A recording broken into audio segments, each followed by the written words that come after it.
राधे राधे दोस्तों, स्वागत है आपका भक्ति की बात पॉडकास्ट चैनल में।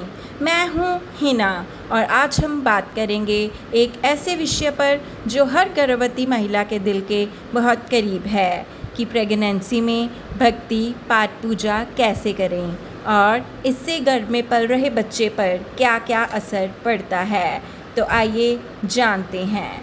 क्या आप जानती हैं कि आपके 9 महीने सिर्फ बच्चे के शरीर नहीं, उसकी आत्मा और संस्कार भी आप बनाते हैं। चलिए शुरू करते हैं बिना किसी देरी के। दोस्तों, आयुर्वेद और हमारे शास्त्र दोनों कहते हैं कि गर्भ संस्कार मतलब जो आप देखती हैं, सुनती हैं, महसूस करती हैं, वही आपके बच्चे के मन पर छप जाता है।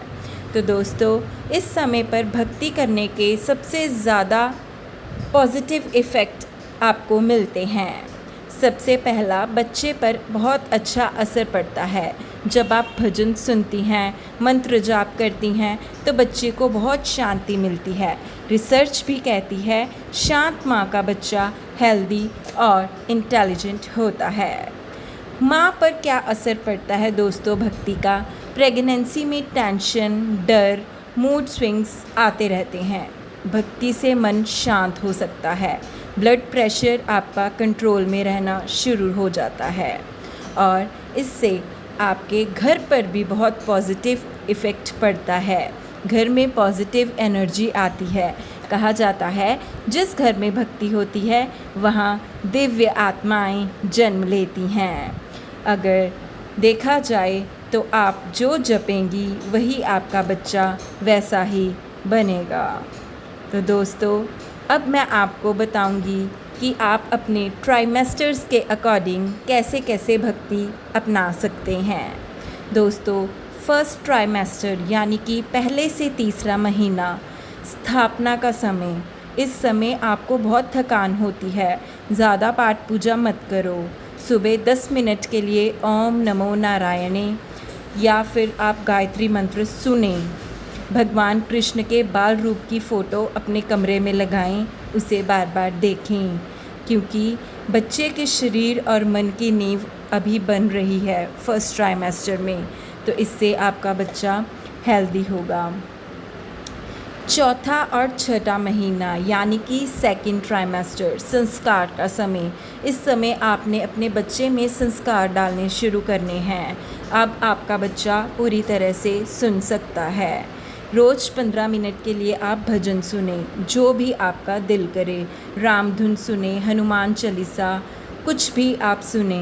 अच्छी कहानियाँ पढ़ना शुरू करें। रामायण, कृष्ण लीला, बाल कथाएँ, बहुत सी बुक्स मार्केट में अवेलेबल हैं। आप चाहें तो ऑनलाइन भी मंगवा लें। हो सकता है आप कहीं से भी इस पुस्तक को खरीद सकते हैं। शांत शांत संगीत सुने। सॉफ्ट म्यूज़िक आपको सुनना है इस समय पर, अपने सेकंड ट्राइमेस्टर पर, क्योंकि इस समय बच्चे की बुद्धि और स्वभाव, जैसा आप सुनेंगी, जैसा आप करेंगी, वैसा स्वभाव आपके बच्चे का इस समय पर बनना शुरू हो जाएगा। अब बात करेंगे हम 7वें से 9वें महीने यानी कि लास्ट थर्ड ट्राइमेस्टर की। इस समय आपका तैयारी का समय रहेगा। रोज़ आप ओम ऐं ह्रीं क्लीं चामुंडाय विचे, माँ दुर्गा का मंत्र 11 बार जपें। कोई भी मंत्र दोस्तों आप जप सकते हैं, जो भी आपको अच्छा लगे। गोपाल मंत्र का जाप करें, इससे आपका बेबी स्वस्थ और सुंदर संतान होगा।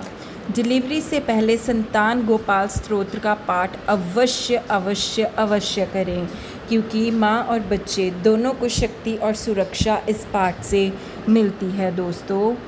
तो भक्ति अच्छी है, पर इन 5 चीज़ों का ध्यान अवश्य आपको रखना है प्रेग्नेंट लेडी को। ज़बरदस्ती मत करो। अगर आपको थकान है, आप बैठकर नहीं कर सकती पाठ पूजा, तो आप सुन लो। किसी भी तरह का मंत्र आप सुन सकते हैं। 2 घंटे पूजा की ज़रूरत नहीं है। 10 मिनट सच्चे मन से कर लो, वही काफ़ी है। भूखे पेट आप व्रत भी ना रखें। अपने गर्भवती स्त्रियाँ, भूखे पेट अगर आप व्रत रखोगे, हाँ आप फलाहार ले सकती हो। और अगर आपको व्रत करना ज़रूरी लगता है तो आप कृपया अपने डॉक्टर की सलाह अवश्य लें। नेगेटिव चीज़ें आप हो सके तो अवॉइड कीजिए। किसी तरह की आपको लड़ाई नहीं करनी, किसी तरह की लड़ाई में नहीं पड़ना, गुस्सा नहीं करना, डरावनी फिल्में नहीं देखनी, आपको नेगेटिव न्यूज़ से परे रहना है। सिर्फ पॉजिटिव सुनो और पॉजिटिव देखो, पॉजिटिव करो भी। डॉक्टर की सलाह सबसे पहले मैं आपको रिकमेंड करूँगी, अगर बेड रेस्ट है तो लेट कर ही भजन सुन ले। आपको मैं बैठने के लिए भी नहीं कहती। अगर आपको डॉक्टर ने बेड रेस्ट बोला है तो आप लेट कर भी भजन कीर्तन सुन सकती हैं, कर सकती हैं। तो सबसे लास्ट में मैं आपको यही कहूँगी, किसी भी पाठ भक्ति को करने के लिए संकल्प अवश्य होता है। मैंने अपनी पूर्व वीडियोज़ में भी आपको बताया है कि संकल्प लें, हे प्रभु मेरे बच्चे के स्वास्थ्य अच्छा हो, संस्कारी बच्चा हो और धार्मिक हो। ये लाइन आपको अवश्य बोलनी है। संकल्प लेना है इस बात का कि मेरा बच्चा स्वस्थ हो, संस्कारी हो, धार्मिक हो। तो माताओं याद रखिए, आप सिर्फ एक बच्चे को जन्म नहीं दे रही, आप एक संस्कार, एक भविष्य गढ़ रही हैं। आपके 9 महीने की भक्ति आपके बच्चे की पूरी ज़िंदगी बना देगी।